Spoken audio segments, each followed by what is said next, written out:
Good Wednesday morning, and thanks for joining us from the Ohio AgNet Voice You Know with the News You Trust studio, sponsored by Grain Equipment Company, where innovation meets execution. I'm Dusty Sonnenberg. Well, it feels like a November day out there. 32 degrees on the barn thermometer. We are right at the freezing mark with cloudy skies and breezy outside. It feels like a November day. I think Mother Nature is getting us ready for what's to come. Let's check in now with Joel Panorwood as he has this week's South American update. It's time for the latest South American update thanks to Seed Genetics Direct. Value, knowledge, performance, it's in our genetics. More information at seedgeneticsdirect.com. Gil Signorini of the Ohio State University brings us our update this week.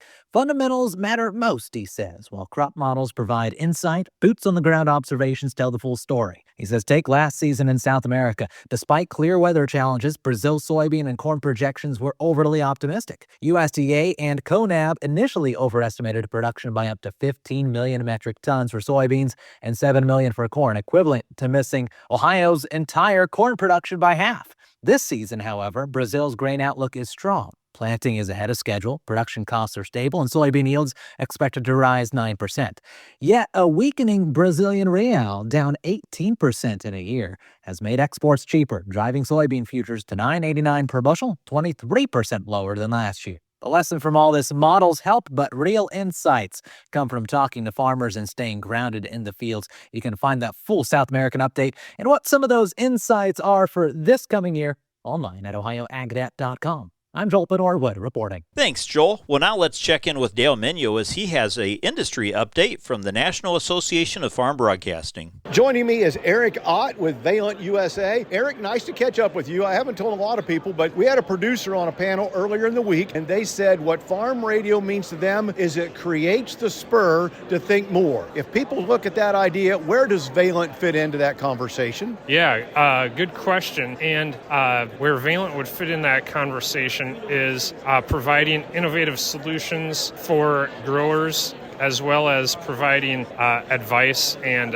helping the retailers help growers make decisions and being of a service to help service those products. And some of those services might be, how do I handle this cover crop that I'm relatively new at, that maybe got ahead of me, may have some other pest challenges? All of those things come with experience, so if you're inexperienced, get some help. Right, yes. Yeah, cover crops are great. At the same time, we need to manage around them. And that just takes a few more thoughts and thought processes to go through. And, with the trend of planting earlier and planting into cover crops, that leaves a potential green bridge for diseases as well as insect pests. And one of the ways to think about managing things is using a high-quality seed treatment like Intego Sweet Soybean, which provides protection against many Pythium species, Phytophthora, Rhizoctonia fusarium, as well as several insect pests that are seed corn maggot, grubs, and aphids, and bean leaf beetle. And if you have any more questions and comments,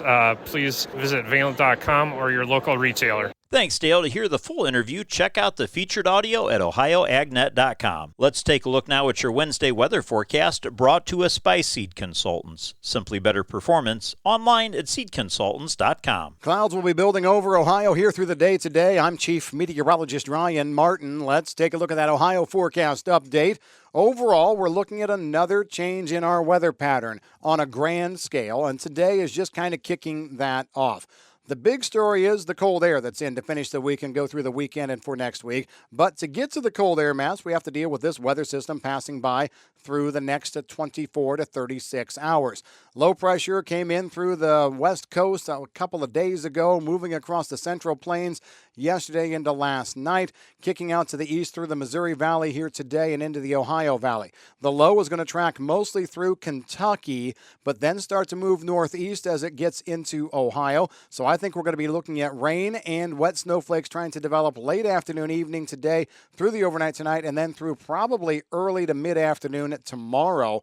I do feel that the main round of moisture is going to be liquid, but with it happening overnight in some colder air here, I won't rule out wet snowflakes. Do I think we have snow problems that are going to cause travel problems? No, I do not.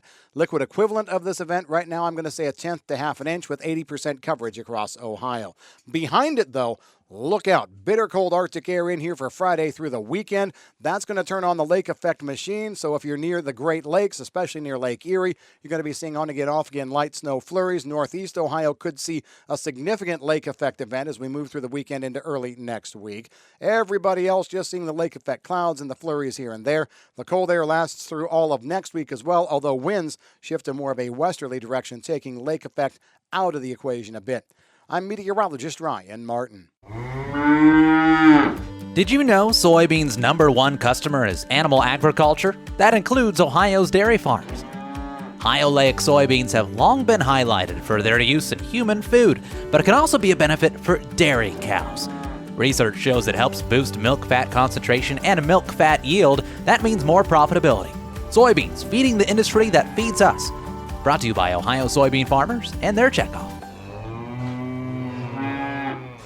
Taking a look at your agricultural headlines, while President-elect Trump has named his new agriculture secretary nominee, the Ag Transition Team has not been able to get into the USDA offices yet. Now, in typical political fashion, it seems like there's always a hitch that hasn't come about yet. So the Trump transition team remains stalled in learning about some of the key issues at USDA and other federal agencies because Trump's team has not signed key ethics documents required under the Presidential Transition Act. Quote, they can't come into the building and we can't provide information to them until the documents are signed. That, according to current Agriculture Secretary Tom Vilsack, he said that's the federal law. This has effectively led to an early standoff between the White House and Trump's transition team across the federal government. Vilsack said that he has not had the chance to speak with the nominee, Rollins, or anyone else from the Trump transition team. Now, he said, we can't talk to anyone from the incoming Trump administration until they've signed the necessary transition documents, but I would certainly, as a practical matter, would encourage the incoming nominee to reach out and encourage those papers be signed relatively soon so that she can be fully prepared and the team be fully prepared for the job that they're undertaking. Now, USDA is dealing with multiple challenges currently involving foreign animal disease, such as the highly pathogenic avian influenza in both poultry and dairy cows. More than 616 dairy herds have been infected with the H5N1 virus, including more than 200 dairy herds in California just during the past month. Now, a recent call went out during the weekend in California over raw milk products infected with the virus, and now USDA has been informed about New World screwworm being detected in Mexico. That prompted the USDA to close the border to Mexican cattle over the weekend. There are some pretty significant animal health and trade issues that need to be monitored and need to be understood on day one, Vilsack said. An incoming secretary needs to be aware of and be able to respond to any questions that may come up at any hearing that she may have. Now, there's also the need to understand the full portfolio under USDA's umbrella. There's not necessarily always a full appreciation for exactly all USDA does, Vilsack said. So it's certainly our hope that eventually those papers get signed as quickly as possible and our team can begin the process of educating folks to the extent they wish to be educated about what's going on. Now, among the agricultural commodity organizations and other groups commenting on Brooks Rollins' appointment as the nominee, the Renewable Fuels Association President and CEO Jeff Cooper said that they congratulate Ms. Rollins on her nomination as the next USDA Secretary and share her vision for boosting America's agriculture sector and rural communities.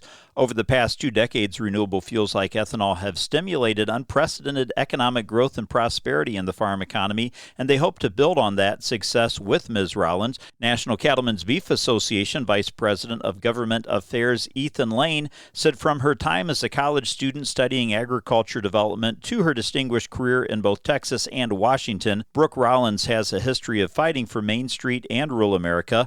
America's cattle producers need a Secretary of Agriculture who will protect family farms and ranches, roll back crushing regulations, and stand up for rural values, and we look forward to working with the Secretary-designate Rollins to make that happen. Now, in other agricultural headlines, while the incoming Trump administration will look to scale back U.S. commitments to global climate initiatives, U.S. Ag Secretary Tom Vilsack said that would risk putting U.S. farmers at a global disadvantage when American farmers should be championing their climate-smart efforts. Now, Vilsack returned late last week from the United Nations Conference of Parties, otherwise known as COP29, that was in Baku, Azerbaijan. Now, that was marked by disputes, however, over the much wealthier countries being willing to pledge to help developing countries, as well as what role the U.S. will play in talks over the next 4 years. In an interview with DTN, Vilsack said U.S. agriculture already has put a lot of investment in reducing greenhouse gases and making agriculture more resilient to extreme weather. Those efforts will continue. He said, I understand there's a lot of uncertainty in any new administration and a lot of angst connected with it, but in terms of actual activities and investment and direction, I think it's not as dire as perhaps some would think. Now, as the outgoing Ag Secretary often likes to highlight, focus on climate change shouldn't just be on potential dire outcomes, but the opportunities that can be created for farmers and ranchers to earn more money for their farming practices. Instead of the doomsday approach, what we've been able to do is say, look, before you go down that road, you have to look at the opportunity side, Vilsack said. It creates multiple income sources for farmers, which is critically important to the 90% of farmers that are having a tough time making it down on the farm. There's a case to be made that supporting climate-smart practices is fiscally conservative and saves money over time, he said. Practices such as no-till farming and planting cover crops help improve the resiliency of that farm. You won't, he said, at the end of the day have the same level of disaster that you could have had, which means less disaster assistance. You won't have had quite the crop loss that you would have had from the droughts of any size because your soil is healthier and more resilient, so you have less potential crop insurance payments, and you've got the additional opportunity of more income coming into farms, which may lessen the need for that kind of support system that keeps these farms afloat when they have difficult prices because of a surplus commodities on the market, the Secretary said. Stay tuned. We'll be back to take a look at your markets after this. Since 1926, Nationwide has been rooted in agriculture. Founded as the Farm Bureau Mutual Automobile Insurance Company with a mission to protect farmers and their communities, we honor our legacy by offering solutions that evolve with the complex needs of today's farms. As the leading insurer of America's farms and trusted by 8 farm bureaus for 100 years and counting, Nationwide is on your side. Number 1 insurer based on 2023 direct written premium per AM Best. Nationwide Mutual Insurance Company and affiliates, Columbus, Ohio. It's time now for your morning Louis Dreyfus grain analysis, brought to you by the Ohio Soybean Council and your soybean checkoff. Let's check in with Ryan Martin. Grain markets finished off the Tuesday trade mixed overall. Boy, I tell you what, it was a wild trading day all the way through. Started with kind of a mixed bag, but wheat was the only one that was consistently higher. Saw soybeans absolutely fall apart during the middle part of the day and then scrape and claw their way back. Corn didn't have much going for it through the entire day. As a matter of fact, March corn did drop below, to the 100-day moving average at 426 and a half. That was the big story. Now, I will say it dropped to the 100-day moving average, so that support held. But the reason why it dropped to that moving average, the tariff worry. And the tariff worry is a big thing in all markets, but on Tuesday it really hit the corn. New tariffs on neighbors and key importers are never bullish, but the news came out yesterday that tariffs are going to be going right off the bat on our close neighbors. The Trump administration said tariffs on day one, Mexico, Canada, and China. But Mexico and Canada are key because it's all tied to the drug trade. Until those nations stop the flow of illicit drugs into the U.S., tariffs are on. That seems very hard to police or say when that's been a success, but that right there was the story on the trade yesterday, and the traders are fearing retaliation by Mexico and, of course, China.